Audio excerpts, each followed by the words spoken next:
toy Bilt, and this is going to be 21-inch cutting blade. So it's got the size discharge. I'm going to be doing the TB110. Before you start working on this, you do need to identify a couple things.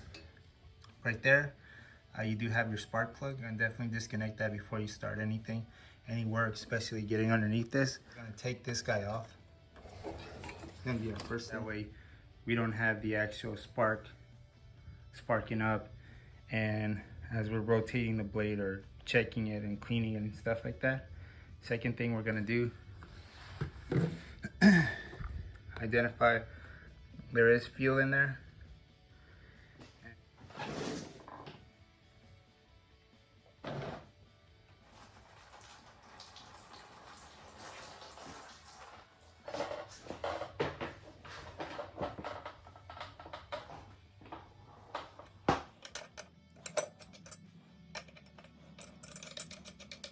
Once you remove that, it's really important to inspect this plate.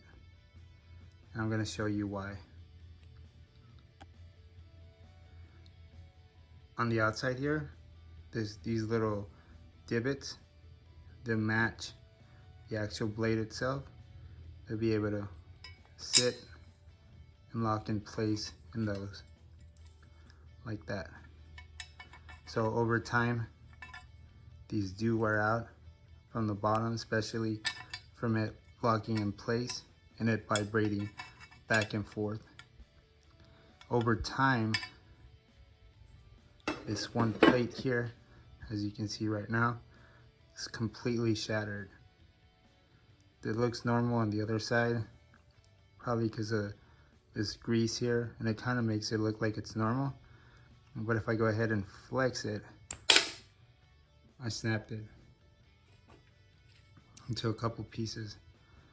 So this part is completely wore out, and this is one of the reasons that it's good to take this 16mm bolt and inspect this once in a while. Already these were wearing out on the beveled edge right there. So this portion here, this has got to be completely replaced. Also, this piece comes out, and part of it starts out with that tiny little portion here. It could have been because of the blade, or it wasn't sitting right, but over time it developed this small groove there. And this sits in the back portion of it. Locks in place right there, and that's what allows it to hold in place. Obviously there's a lot of vibration there, enough for it to like spin down. The corner edges right there, as you can see, the actual corner edges right there, it looks like somebody took a grinder and kind of grind those down. On this side of the corner, it's probably where most of the blade is catching. This is going this way on this rotation. It's pushing that way, and same way on the other side, on this side. So my rotation is going like that. The blade is snagging. The way my fingers are moving, it's snagging, and it's cutting deep in there. And it's snagging there and here. Snagging in the bottom and on the top. The groove here rides on here. It's a slotted key. This slotted key snapped off and it broke. All that, snapped this off. This is completely damaged. And I might replace the blade. Last thing I'm going to talk about is going to be the actual blade itself. As you can see, this one has a ton of nicks. You look at it right there, it's all bent and warped. It's time for a new blade. I'll show you a side by side as far as this one.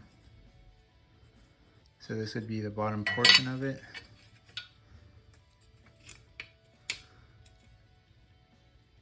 Blade sits kind of there.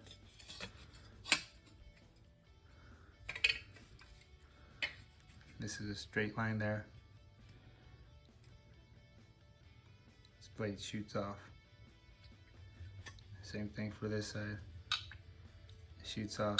There's too much of a gap in between that. It's too warped.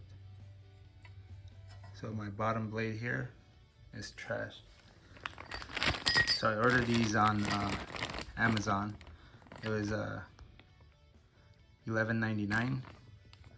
This is Garden Pal. Looking for part number 7480376C710-1044.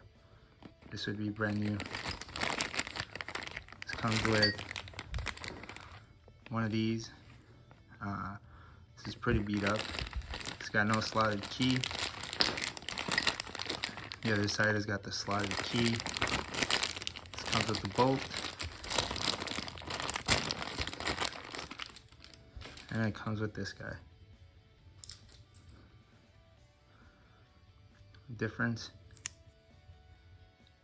it's all beat up. This is fresh. The bend is gonna be like my finger. It's gonna be bent like that. When the screw goes in the middle of it, it's gonna straighten out and flex backwards. And these guys are gonna ride in there on the actual blade.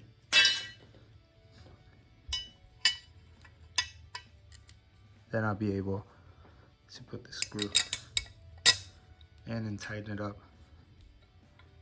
And this should be able to lock my blade in place. The only thing I'm not replacing is this bolt. There's nothing wrong with my current bolt, and I don't trust this other one. Simply because it's got no markings. So who knows what's in this bolt. The metal on there might be aluminum for all I know. And this one, there's nothing wrong with it. And it's a pretty strong bolt. So I'm gonna take my chances with the old one and put this one in my drawer with the other spare mower parts that I have. I'm gonna go ahead and replace this blade, and it's not brand new, so I'll be able to sharpen this up. I'm also gonna replace this tab. It's brand new. The other one's right there, it's broken. You see that one's all beat up.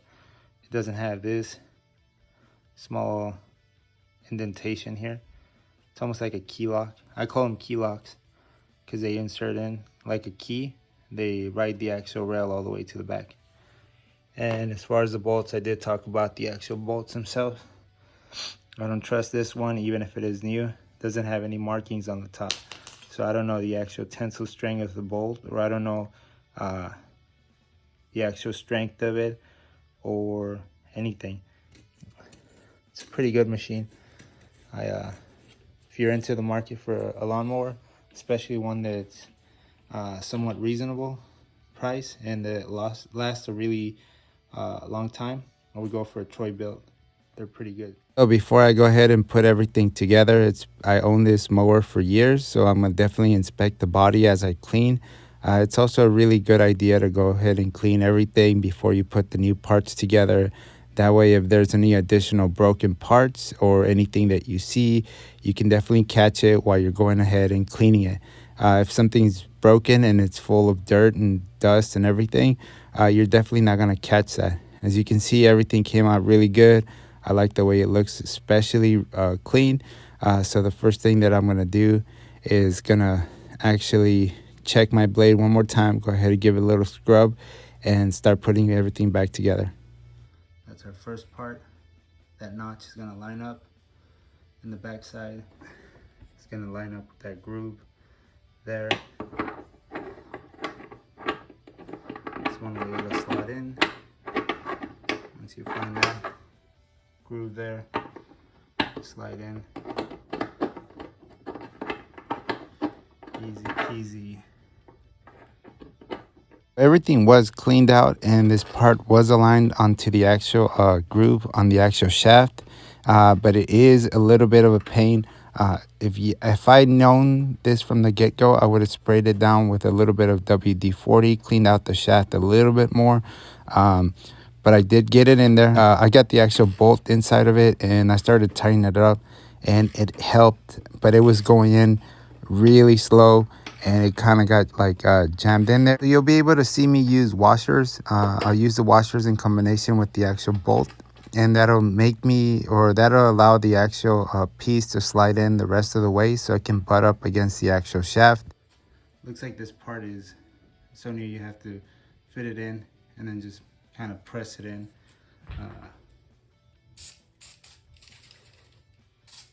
When in doubt, always use 40.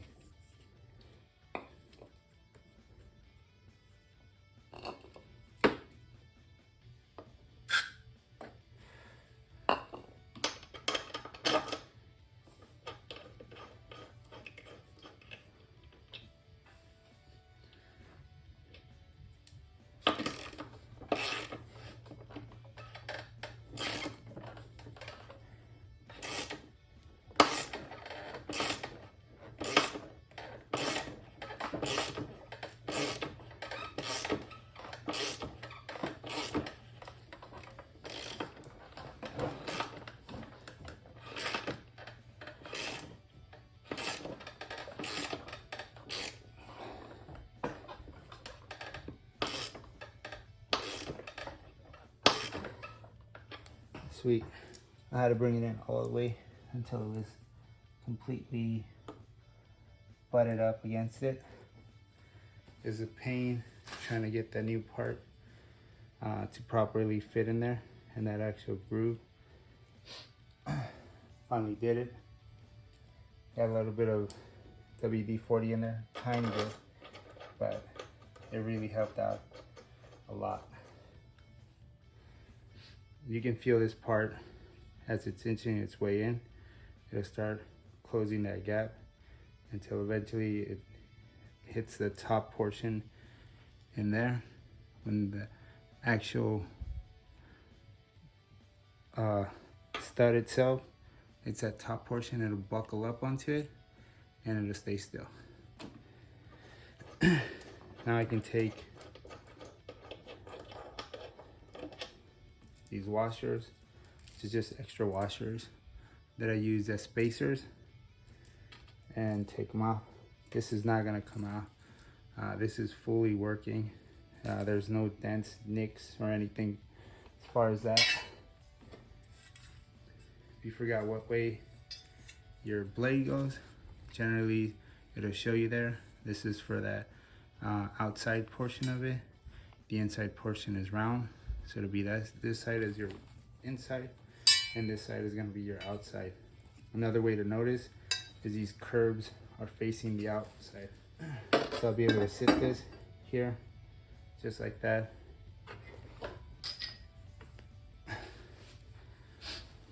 Last piece that I'll put in there is gonna be this portion here.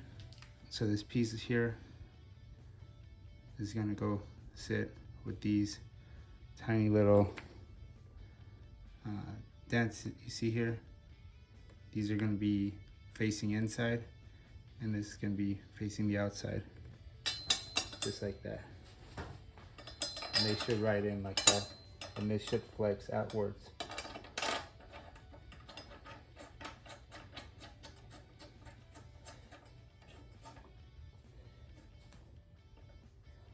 Maybe we'll tighten that up until I hit resistance. Once I hit resistance, get my wrench to take it the rest of the way. As far as this is the one that I have right now. It's mashed up into a couple pieces. These do break. What you're looking for as far as these, it's breaks like that on the inside. And that's one of the breaks that happen on this. You can see right there, and I just snapped in 4 different pieces. As far as when you're looking at this, you're looking at that tooth right there. This should at no time ever be 2 separate pieces. Now this is all trash.